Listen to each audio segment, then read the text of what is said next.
Something hunts these mountains, shaped from myth. Formed by the spirit of the mountain man, he lives by the way he hunts.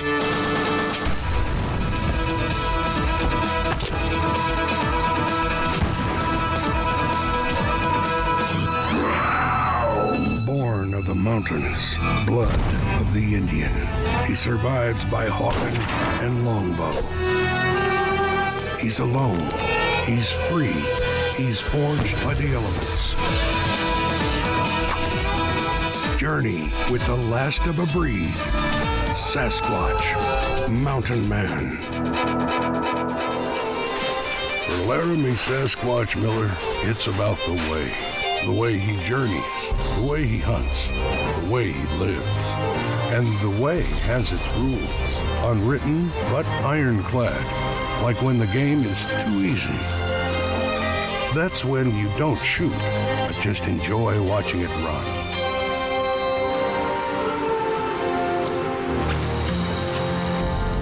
From the whitetail woods, Sasquatch now ventures onto the prairie in search of the grandest prize of the mountain man. It's hard to overstate the significance of the horse in the history of the American frontier. Among Native Americans, it turned nomads into emperors. For the mountain man, it opened new vistas and carried him to unseen horizons. Most important, the horse made it possible to hunt buffalo.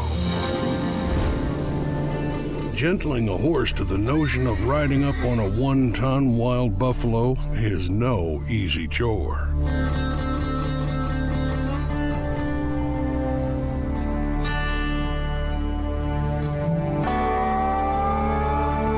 This buffalo hide, I'm going to use it in case it gets cold, but also just in case I can't get close enough to them buffalo or the weather turns bad and I can't ride my horse up next to them, I'm going to use it to try to stalk in close on them. You know, this horse, he's never had any kind of wild animal draped over his back. It's going to take some doing, but I'll get him used to it. When it comes to horses, you can't help but think of your betters, especially by firelight. You know, back in the day when the Indians were chasing the buffalo off the horses, they'd make themselves custom bows. They'd shorten them up to about 3 foot long so that they could shoot off the back of a horse. I don't know if anybody's ever tried to shoot off the back of a horse with a bow, but I have. And it's very interesting, especially if you've got a normal-sized, traditional longbow. You know, the Indians were amazing athletes. To be able to sit on the back of a horse with no saddle, you're sitting there bareback, leaning side to side the way they did, shooting off them. That's some horsemanship. For the U.S. troops who fought the Plains Indians in the 1800s, there was never any question of their foes' prowess. The finest light cavalry ever to ride horses, it was said, by those who engaged them in battle. None finer since the days of the Mongol hordes.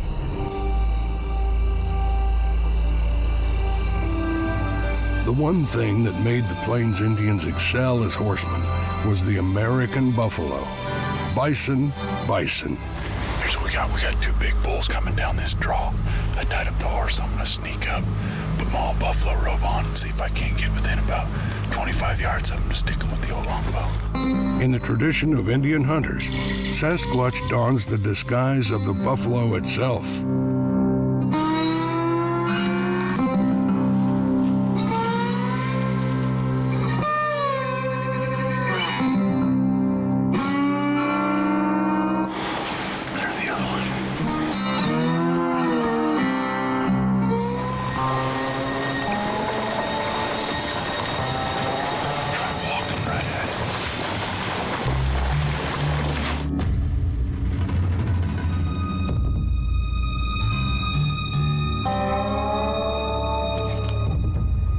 There's nothing meek or mild or dull-witted about the buffalo, as Laramy learns when he finds himself being stalked from behind by a cow with bad intent.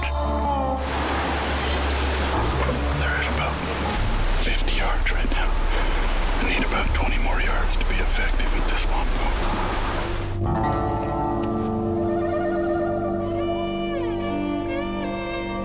To cover his stalk and for protection against a possible charge, Laramy moves into the trees. Hopefully they don't charge.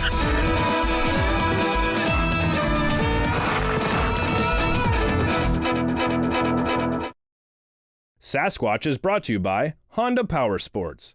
For great deals on gifts that go, it's go time at your Honda dealer.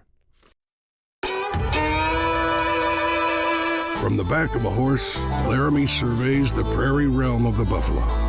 And with his longbow, he stalks beneath a natural disguise.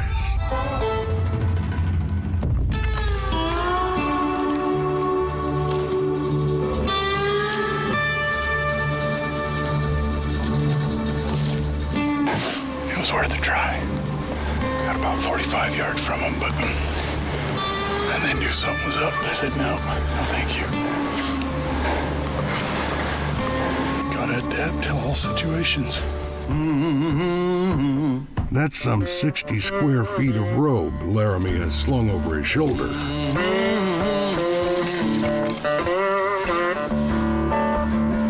Any of you have ever tried to carry a buffalo hide around?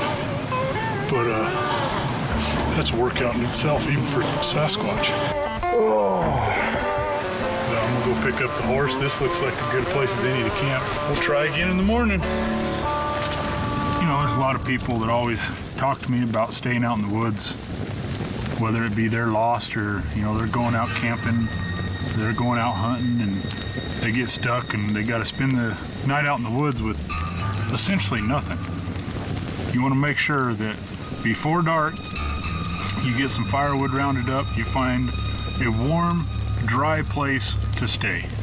But you get wet and all heck's gonna break loose. Hypothermia is gonna set in, and you'll start losing your mind, and who knows, you might be running around naked and the bear might think you're cute, or who knows what's gonna happen.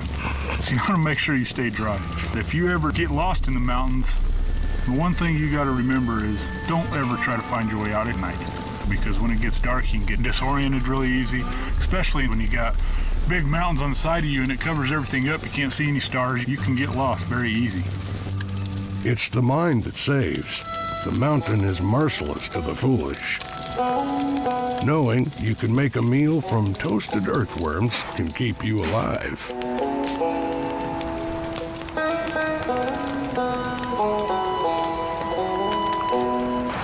Juicy.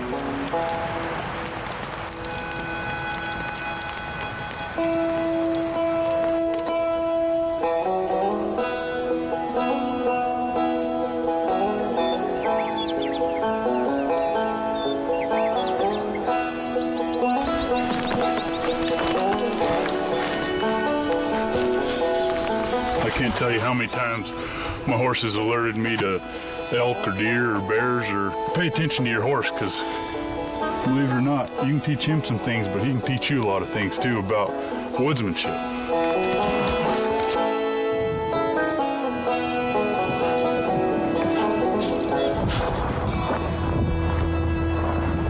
When you look at that, you can tell there's been a lot of animals coming down this little rock face right here. Looks like buffalo tracks. You can see the big deep gouges. I mean, it would take hundreds of thousands, if not millions, of animals coming down this for a period of time to make impressions, even though this is sandstone, to make impressions like this. It's a big plateau up here, so they probably fed up here on top, and it's just a big cliff face.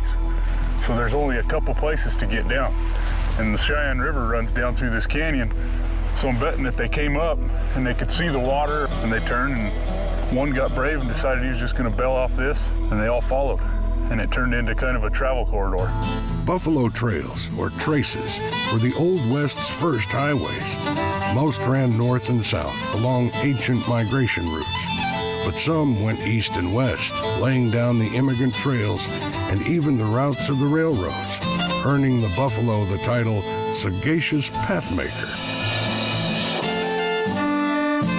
And the buffalo weren't just valuable surveyors.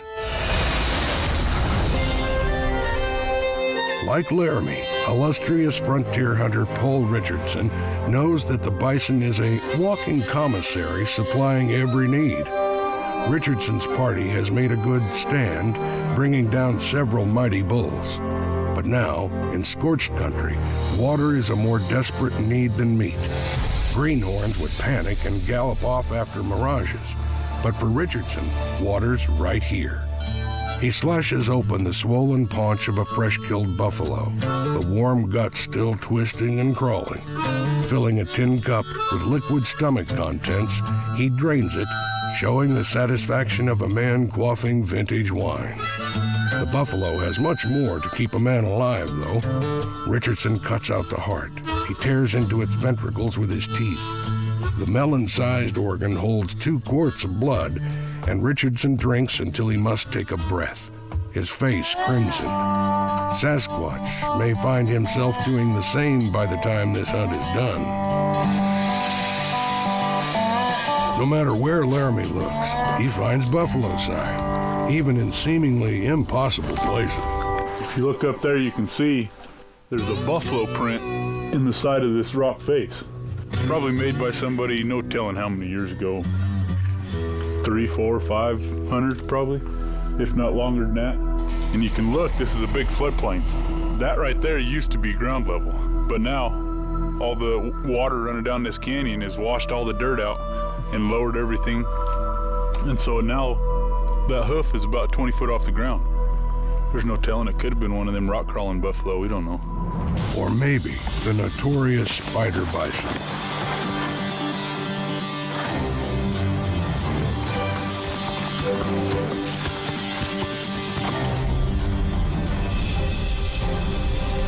Once the most numerous large mammal on Earth, by the end of the 1800s, less than 900 bison still ran on the prairies.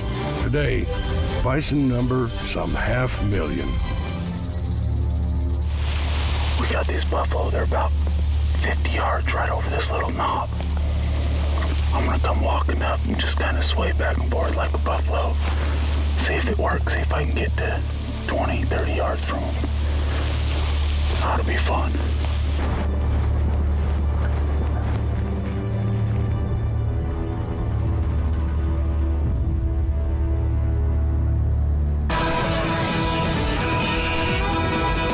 Holy smokes.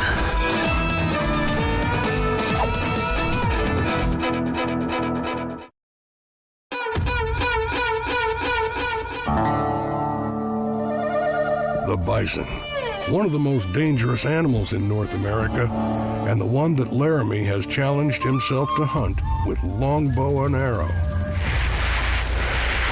Looking right at us. We'll just walk straight up that way.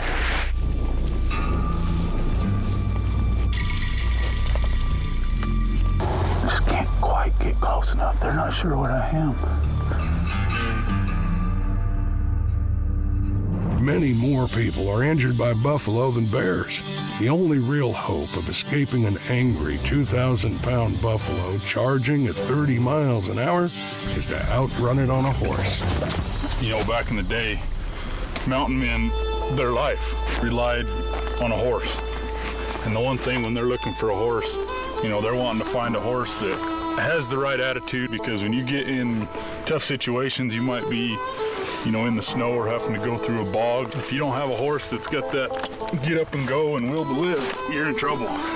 Because a horse, just like people, they all got different attitudes, and if you got a horse that doesn't want to work and doesn't want to, you know, go after things in the mountains, you're up you know what's creek. A horse is like a vehicle.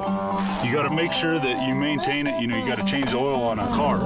If you run out of oil or run out of fuel, that car ain't gonna run. Well, it's the same way with the horse. If you're gonna be spending a lot of time in the mountains, make sure one of the most important things is you look at a horse, you look at his hooves. If he's got white hooves, you're gonna have a nightmare, because you're constantly gonna be having to reshoe him and stuff like that. But if you get a horse that's got dark hooves, his hooves will last 3 times as long in the mountains, because the white hoof is a lot softer. And you know, the most tender part of a horse's foot is his frogs. I check my horse every day and make sure there's no rocks stuck in the mud right next to his frog, because that'll lame a horse up quicker than anything. For Laramy, as for his mountain men forebears and Indian hunters, it's knowing that a horse and rider are one, a perfectly matched team, venturing where they could not or would not alone.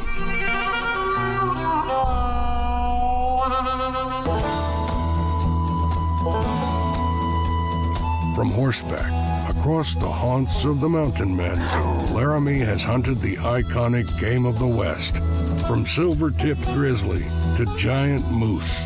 But on the open prairies, the bison may prove the greatest challenge and deadliest threat.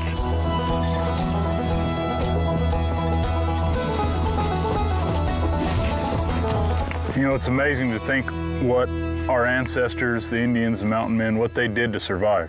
The thought of taking 2 pieces of rock, chipping an arrowhead, using antlers as needles, very interesting to me, because I pride myself in being a modern day mountain man and knowing how to survive in any element, whether it be the desert, the mountains, the jungle, just because of what I've learned by being a mountain man, surviving in the mountains.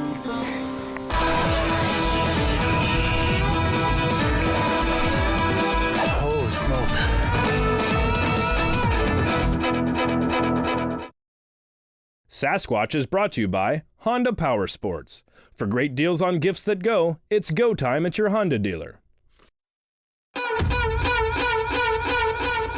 Over the plains, wrote one observer, the Indian hunter dashed amongst the buffalo on his wild horse, loosing his deadly shafts. And this is the shadow Laramy Miller follows.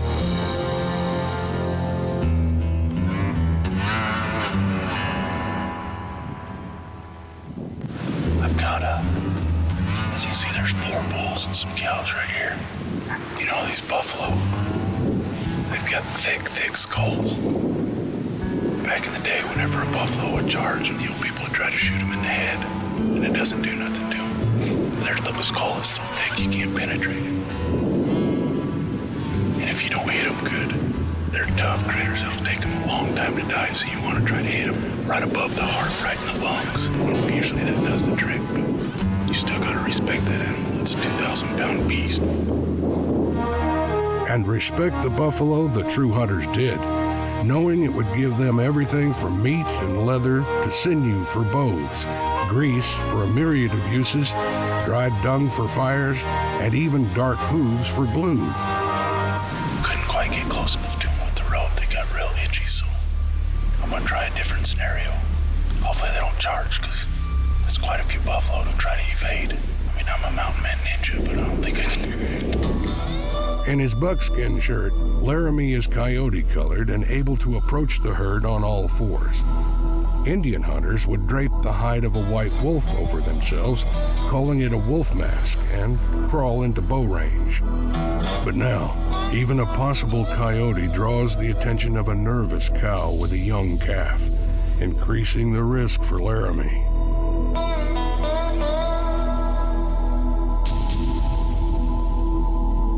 Each yard that takes him closer also narrows any chance for escape. That cow really doesn't like me being here. She thinks I'm a threat to her calves.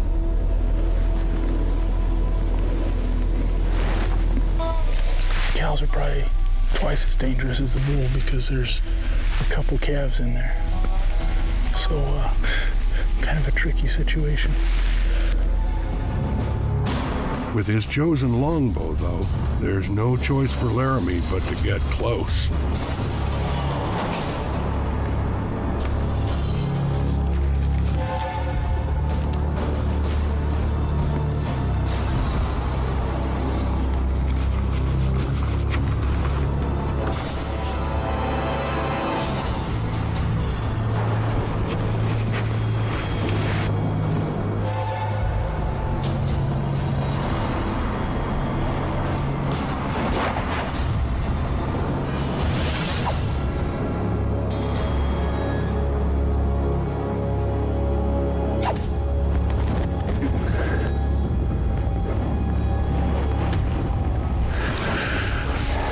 Smokes. That was a little hairy. He turned and looked at me. I saw the whites of his eyes. You stand up on 2 feet and boy, they're out of there. But I crawled and I just kind of acted like a coyote, just kind of messing around, crawling around. Man, I crawled 25 yards. It was a good shot. I hit him in the lungs, but these suckers have some big lungs, boy. He'll lay down here in a minute. You can tell he's kind of getting woozy a little bit. That hoisted tail on that one buffalo is a sure sign of agitation from the smell of blood on the buffalo Laramy hit. Holy cow. I'll tell you what, them are some tough critters right there. Look at that thing. You imagine back in the day, them Indians, and they'd probably kill a dozen or more buffalo in one hunt. I feel sorry for them. That's a lot of work. You got 1,800 pounds right here, and they used every single piece.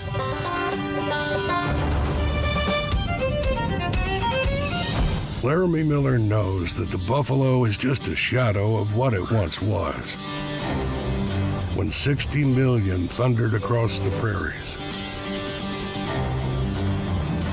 But it is a shadow worth following, a dream worth repeating, a tradition worth keeping.